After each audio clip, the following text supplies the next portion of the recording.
ரஹீம். அன்பார்ந்த நேயர்களே, பலஸ்தீன் மீட்பு போர் 728வது நாளை எட்டியிருக்கிறது. இதில் பல்வேறு குளறுபடிகள், அத்தனையும் குழப்பங்களை நீக்கி உங்களுக்கு செய்தியாக தந்து கொண்டிருக்கிறோம். இதில் இப்பொழுது ட்ரம்போடைய முதல் தோல்வி என்னவென்று சொன்னால், நேற்று இரவு ஞாயிற்றுக்கிழமை இரவோடு எல்லாம் தபர்தஸ்தாக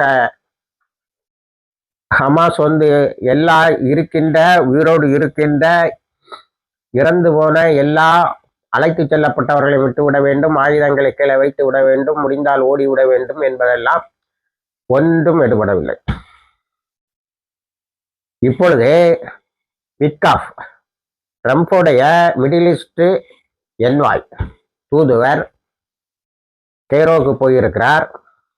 அதிர்ச்சி ஆனால் உண்மை என்று சொல்லக்கூடிய அளவில் கத்தர் தாக்குதலிலே இறந்து விட்டதாகவும் பின்னர் அவர் இறக்கவில்லை என்றும் செய்தி வந்த ஹமாஸ் இயக்கத்தினுடைய military and political leader, Hamas இயக்கத்தினுடைய இராணுவ மற்றும் அரசியல் தலைவர் ஹலீல் அல் ஹயா கெய்ரோக்கு போயிருக்கிறார் பேச்சுவார்த்தையில் கலந்து கொள்வதற்கு.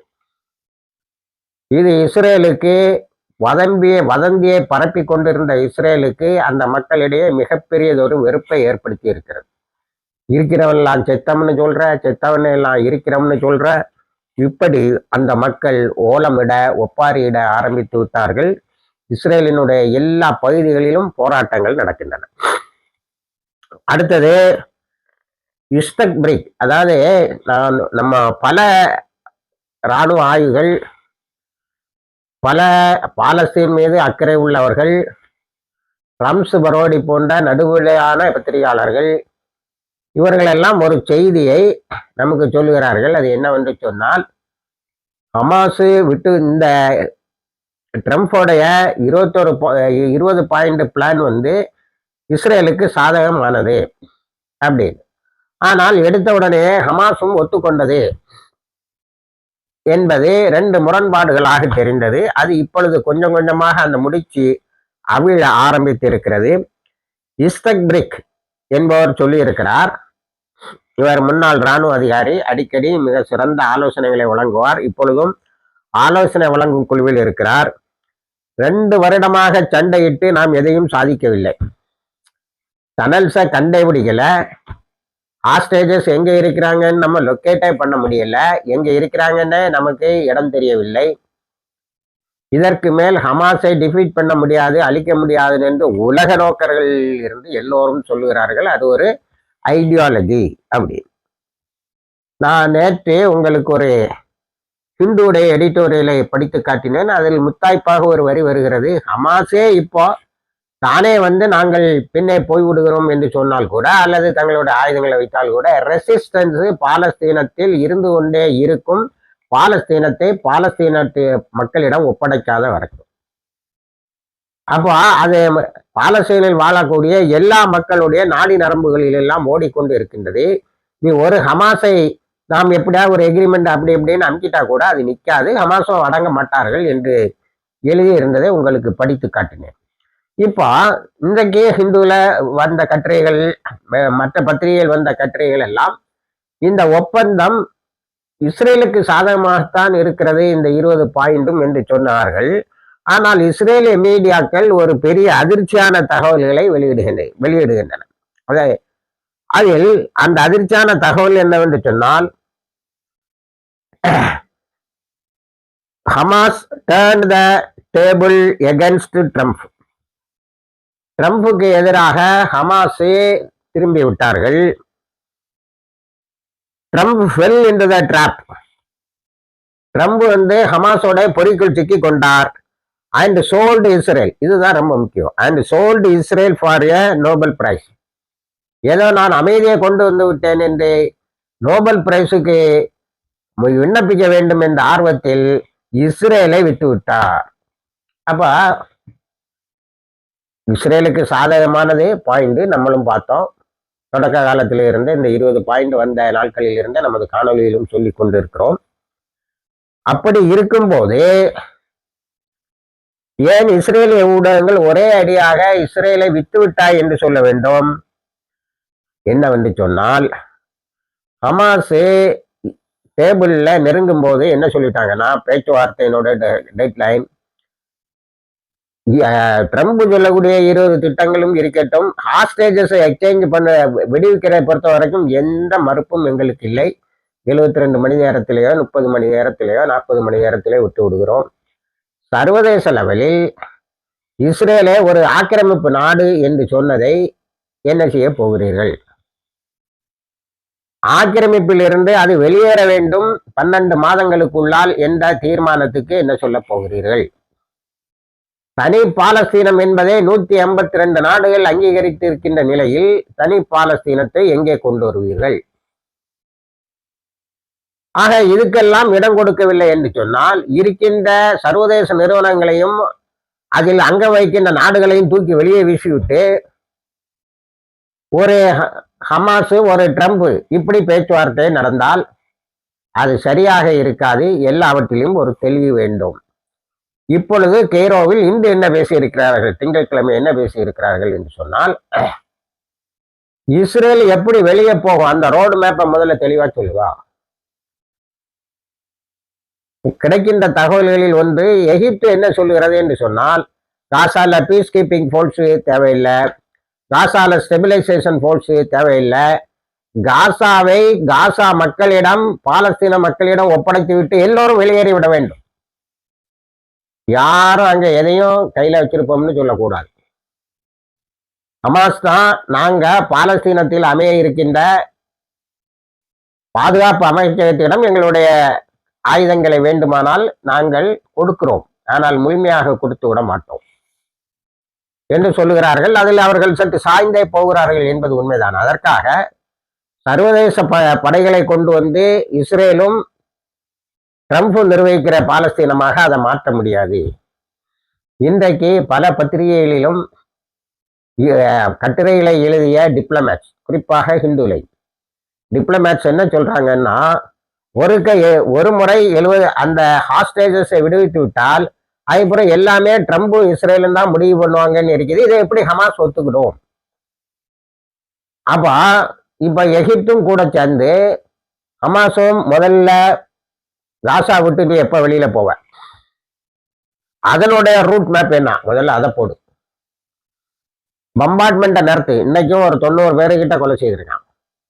பம்பார்ட்மெண்ட்டை நிறுத்து. அப்பந்தான் நாங்கள் இந்த கைதிகள் அழைத்து செல்லப்பட்டவர்கள் எங்கே இருக்கிறார்கள் என்பதை நாங்கள் லொக்கேட் பண்ண முடியும் என்று சொல்லி இருக்கிறார்கள். ஆக ஒரு புறம் இஸ்ரேலிய மீடியா வந்து ட்ரம்பை கவுத்துட்டாங்க ஹமாஸ்ன்னு சொல்லுது.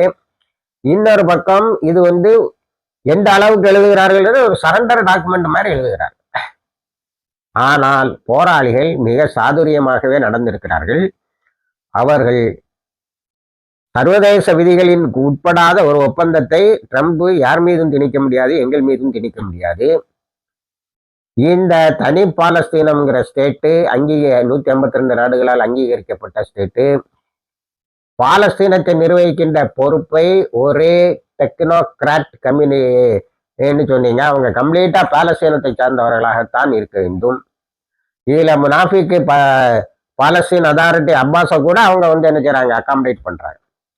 அதுக்கு பிறகு காசால தேர்தல் நடக்கணும், அந்த தேர்தலில் நாங்களும் கலந்துக்கிடுவோம்னு சொல்றாங்க. 2006 அவர்கள் ஜெயித்தார்கள். அதன் பிறகு தேர்தலை நடத்த விடாமல் இஸ்ரேல் தடுத்து விட்டது. ஆக சண்டை நடந்து கொண்டு இருக்கிறது. இப்ப எங்கெல்லாம் தெரியுமா சண்டை நடந்திருக்கு? காசா சிட்டியில நிறைய இஸ்ரேலிய இராணுவத்தினர் அளித்திருக்கிறார்கள்.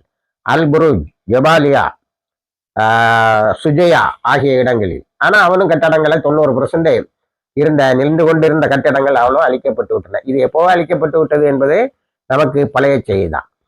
அடுத்து இஸ்ரேலிய பத்திரிகைகள் சில இஸ்ரேலோட மிலிட்டரி ஸ்டாட்டிஸ்டிக்ஸ் டிபார்ட்மெண்ட்ல இருந்து 2 வருஷம் ஆயிட்டு. நாளைக்கு அக்டோபர் 7 2 வருஷம் முழுமையாகிறது. இன்னைக்கு அக்டோபர் 6ஓட அவங்க சில தகவல்களை எடுத்து வெளியிட்டு இருக்கிறார்கள். அதுல ஆயிரக்கணக்கில் இஸ்ரேலிய இராணுவத்தினர் அழிந்திருக்கிறார்கள் என்பதை சொல்லுகிறார்கள். அவங்க வருத்தப்படுவது என்னன்னா, அதில் 42% 21 வயதிலும் குறைந்தவர்கள். 13 வயசு பையனுக்கு பெரிய பெரிய போஸ்டிங், கமாண்டர், அது இதுன்னு. அவன் அங்க போய் சண்டை போட தெரியாம செத்து போறான், ட்ரைனிங் இல்லை. அதை விட பெரிய தகவல் என்னன்னா 6500 குடும்பங்கள், இது இஸ்ரேலுடைய ஸ்டாட்டிஸ்டிக்ஸ், இது மிக குறைவாகத்தான் இருக்கும். இருந்தாலும் இப்பொழுது கிடைக்கின்ற ஒரே சோர்ஸ் இஸ்ரேலுடைய ஸ்டாட்டிஸ்டிக்கல் டிபார்ட்மெண்ட் தான்.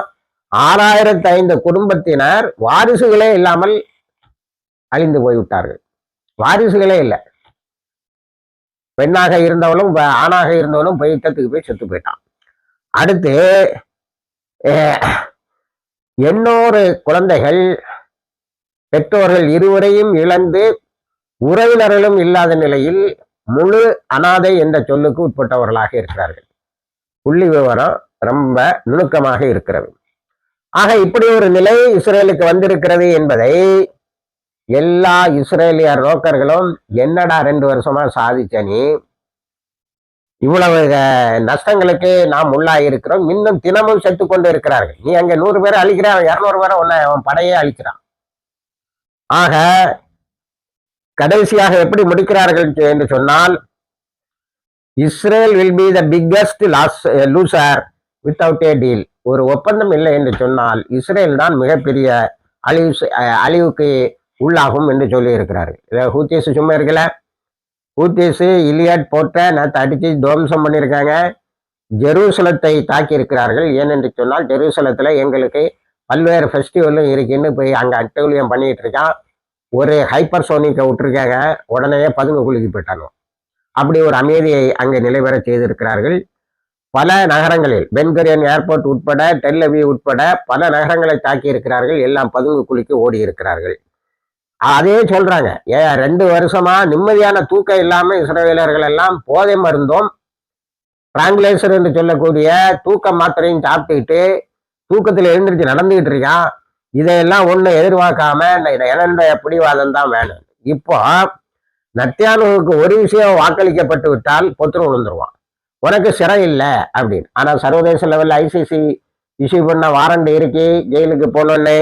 இதெல்லாம் அவன் எந்த ஒப்பந்தத்தையும் ஒத்துக்கொள்ளாமல் இன்னும் அதிகமான பாலஸ்தீன மக்களை கொலை செய்யலாம் என்ற நிலைக்குத்தான் வருவான் என்று சொல்லி இருக்கிறார்கள். மேக்கரையில் நேற்று நிறைய கைதுகள் பண்ணியிருக்கான். ஆனா ரெசிஸ்டன்ஸ் போராளிகள் 24 தாக்குதலை நடத்தி இருக்கிறார்கள். இப்போ இன்றைக்கு பல இராணுவ நோக்கர்களும் சொல்லுகிறார்கள், சரி காசாவை இப்படி அப்படிங்கிறீங்க, மேக்கரை என்ன செய்ய போறீங்க? மேக்கரைக்கு இல்லை எந்த போராளி குழுக்களுக்கு கூட ஒப்பந்தம் போட்டு அமைதியை கொண்டு வர போகிறீர்கள்? ஒண்ணுமே இல்லை. ஆக நீங்கள் இந்த ஒப்பந்தம் அன்ரியலிஸ்டிக். நேற்று உங்களுக்கு படித்து காட்டினேன்னு நினைக்கிறேன். இந்த நாள் நேற்றில் இருந்த இந்த நாள் அன்ரியலிஸ்டிக், செயல்படுத்த முடியாத ஒரு இது என்று ஒதுக்கி தள்ள வேண்டிய விஷயம்தான். இருந்தாலும் ஹலீல் ஹயாவனுடைய தலைமையில் அங்கே ஆரோக்கியமான ஒரு பேச்சுவார்த்தை நடந்து கொண்டு இருக்கிறது. எகிப்தே பாலஸ்தீனத்தை தவிர வேற எவனும் ஆள் இதுக்கு கண்ட்ரோல் பண்றதுக்கு அங்க வரக்கூடாது என்று சொன்னதாக தகவலும் இருக்கிறது. இணைந்திருங்கள், எல்லா தகவலையும் தருகிறோம். ஆகிர் தவானா அல்ஹம்துலில்லாஹ்.